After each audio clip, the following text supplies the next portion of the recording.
Is this it? Is this all that's coming to the next Grounded update? A brand new creative mode where you can place some of the man-made objects of Grounded's backyard, duplicate them and make custom maps? I don't think so, and hopefully I'm going to give some maybe reassurance to the fans that think this is all that's going to be happening in the next update arriving on November the 13th. If anyone thought this was going to be a hate bait video judging by the title and thumb, ha ha ha ha, of course not, man. I love Grounded and I want other people to put some respect on Obsidian's name. They've delivered countless content and update ever since it obviously came into early access, which is correct, which is the right thing to go about. But ever since 1.0, they've also delivered with other updates, and they've frequently done these little teasers, giving us a tiny glimpse about what might be coming in the future, and it's never been the whole update. There's been so much more. So I was pretty baffled to see my like-dislike ratio for this trailer that I re-uploaded on my channel sitting at 85%. It's recovered a bit now to 93%. And put it in perspective, it's only 6 people disliking the teaser trailer, and you can see it's way below my average scores. But I spent some time in Discord, I checked out the official video on Obsidian's channel and some of the comments, and of course comments on my video, and there's quite a few people so negative already, thinking this is just it. That's the only aspect of the update is going to be this brand new creative mode. Fear not, there will be tons more content. When the termite or Into the Wood update dropped, we saw just a teaser of one termite approaching the screen, and that was it. And they added like 3 or 4 different biomes, revamped deck, brand new boss, whole new ways to play. Massive update.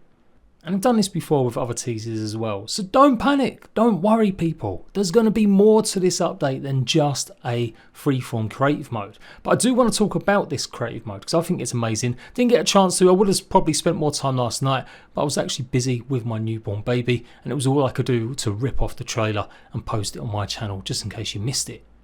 So I'm kind of hoping that some of you guys watching this realise that Grounded is kind of a kids game. Duh. Adults enjoy it, sure, no problem with that. I'm a 41-year-old man, I like the game, I love the game.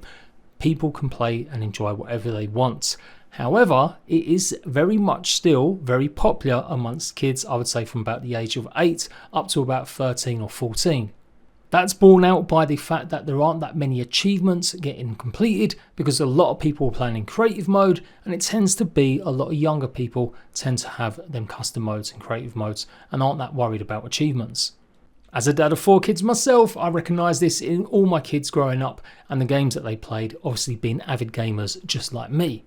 So of course a creative mode where you can make custom maps and build a whole obstacle course made out of juice cartons, create a floor is lava map by placing all the charcoal pieces all over the backyard. That is going to be right up a lot of players who actually enjoy Grounded, their street. They're going to really dig being able to create and custom make all sorts of crazy stuff and bases. For sure, that's one of the reasons I like Grounded, because underneath all the cutesiness and the slightly Pixar-esque cartoon graphics, there is a hardcore survival game at times. The grind for resources, the toughness of some of the bosses, the pure choice in armors and weapons and playstyles. I'm not doing it a disservice to call it a kids game because underneath it, it's a hard as nails top tier survival game. Or at least it can be if you make it that way. And that's something Obsidian have been very clear on by adding creative mode and custom modes. They want players to experience Grounded however they want to. And I would say with a large proportion of players, again borne out by my view stats, the people that watch my videos and the people that comment on all sorts of Grounded YouTubers videos, a lot of them are young people. So I'm pretty sure they're the ones that this is really geared towards. And of course builders, fantastic map makers. This is definitely going to interest them. If you're not into that stuff, if you really do just like the survival aspects or the RPG aspects, you just want to play through the game, then you are still going to have plenty of content coming your way. Have no fear. Even more now than ever, I don't think they've cancelled the Lizard or the Ant Queen or any of that other stuff. I think some of that stuff will make an appearance. It's clearly this is what they was talking about when the update was going to be experimental and unexpected, but it doesn't mean there won't be other stuff added alongside it. So yeah, put some respect in Obsidian's name, people. They've given us a fantastic game, one of the best reviewed survival games going, one of the most played if you take into account the Xbox Game Pass players. 15 million is more than some of the biggest franchises out there. Since 1.0, they've delivered 2 major updates that really give us a huge amount of content in it. Arguably, some of them could have been quality of life stuff or stuff that should have been meant for 1.0.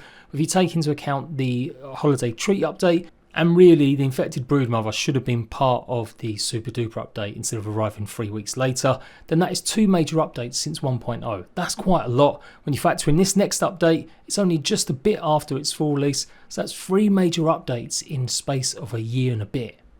That is more than Ark Survival Evolved have managed. That is more than some other big games have managed in the same sort of sphere or genre, even if you go way back when. Anywho, there we go. That's just my 2 pence worth. You might have thought the thumbnail was going to be some hate bait video, but of course not, man. I love this game. I'm going to keep on supporting them as always because they generally are making one of the best games going. Now, let's talk a bit more about this creative mode. I have got some concerns and some possible ideas that hopefully are going to arrive at this. The only way you can share custom maps at the moment is if you're lucky enough to play Grounded on PC, and you can share your save games. So there's a way that you can just give your map, your world to another player by sending them the file PC to PC.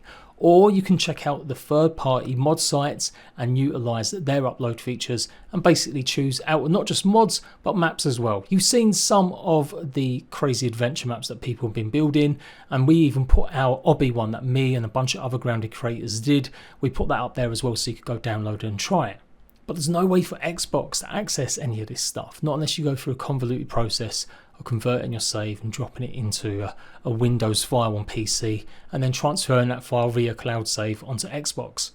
And this is where I think it falls apart a bit. This creative mode looked great. Ability, like I said, to make custom modes and do all sorts of crazy bases and stuff going on with having juice cartons and baseballs and maybe resources is going to be opening up the game massively. But I do kind of hope it comes with a better way to share that map, especially on Xbox.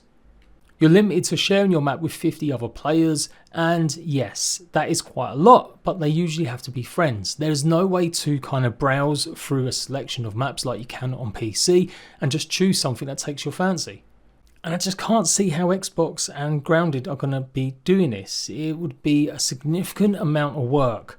Maybe that's why it's taking longer. It's not just a case of copying and pasting some of these objects, hence why some people were saying it shouldn't have took so long.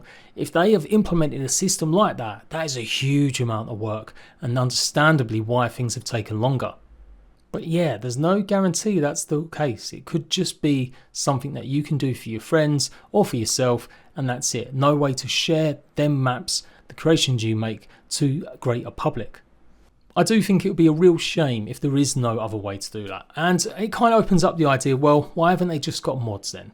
There are ways that other games are now getting mods for console. You've got mods.io, you've got Overwolf. Ark Survival Ascended is going to have Overwolf where you'll be able to choose certain mods to download on your console. And mod.io, games like Core Keeper on PC, that'll be seeing a Xbox release in the future, I'm sure. And that will have mod support by looks of things because they're using these third-party sites and they're able to be accessed on console games. SnowRunners is another one that's pretty famous for it. I think Dying Light has just added it, Dying Light 2 as well for custom maps. The devs have never really responded very positively to having mod support for Grounded. They clearly don't really want it, hence why it's never been a subject. But imagine if this update did add stuff like that and they did have a way that players on Xbox could share each other's maps using something like mod.io. It's a big wish. I don't think it's going to happen, but that's probably the one criticism I have of this. I think this will be great. I think this will really get a lot of kids and younger players infused about being creative and grounded, and builders as well. And I can see why some players, hardcore players, or just grounded players that enjoy the survival aspects and the world aspects, really are just hoping there's more to it. I think as a creator and lucky enough to have a PC and Xbox, this is amazing. I can get people building maps. We've seen it through Jade. He's done like a hunted one recently, built by one of my ratbags, a regular one. And there's a whole bunch of other people out there making all sorts of obby maps and lock room maps. There's just got to be a better way to deliver it to people than just only sharing through friends. The only other thing I really want with this update is the ability to spawn creatures. That's really important to me, something that's been missing for a while. Being able to test and try different aspects of combat in an environment like that. I know we've got the waft emitter, that's the in-game mechanic, and you can use that in creative mode, of course you can. But it's still just a bit easier being able to just choose from a list or some eggs like in Minecraft and spawn in an enemy that you want. I don't think this creative custom mode is going to be everything. I don't think it's going to be like blades of grass and rocks. I do think it's only going to be like man-made objects like cassette tapes, cartons, resources maybe like the chunks or elemental stuff like the mints and spicy cha-chas, but not like branches, not like leaves, as there is nothing like that shown in this trailer. It's all kind of just man-made stuff. User generated content was something that the Grounded devs had on their roadmap since day one, and then obviously that roadmap got changed with the 1.0 release, and obviously now some of that stuff is coming back, and it makes me wonder, could we get dedicated servers again? Could other stuff be on the horizon? Imagine if dedicated servers are part of this update. There's a lot of woulda, coulda, hopes. I guess we'll have to find out. They've said they're going to tease more stuff on socials in the coming weeks up to the update, and I fully expect this to go through PTB. I think that's going to happen on November the 13th, and after that is when we'll start seeing maybe the full release a couple weeks later. There's no way they're not going to test this stuff out, and I don't think they would have given themselves a hard deadline because they've never done that in the past for any of the other updates.